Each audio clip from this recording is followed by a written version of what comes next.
these two beautiful people have made up their own vows, and I hear that they're about 5 pages each, right?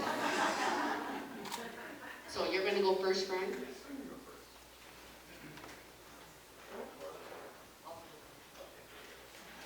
I spent a long time trying to come up with the words to make a promise this big, and I couldn't, no matter how long I tried, so I came up with a simple promise. I promise to be here with you forever. That's my vow, to be here with you forever. Though to be clear, I don't mean literally here.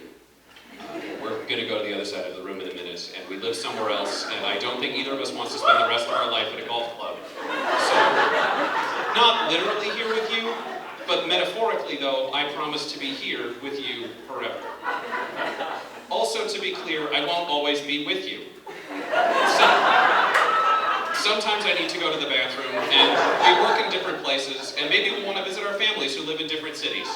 So I won't be literally with you, but metaphorically, I vow to be here with you forever. But I don't mean literally forever. Mortality is a thing. I'm not a fan when it happens. And if I were to die, don't worry, not going to happen. But if I do, you do not need to cart me around as some sort of stuffed decoration. That would be weird.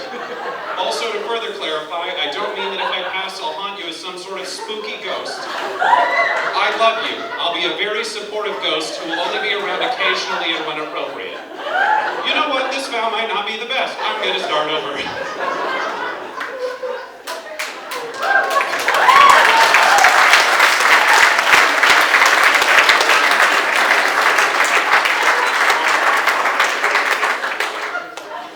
I love you. And you're my team now. All the people out there, they're great. We like them. We even love most or some of them. And that's awesome. But you're my team now. For the rest of our lives, it's me and you. And I love you, so team us forever. No spooky ghosts. That's my vow.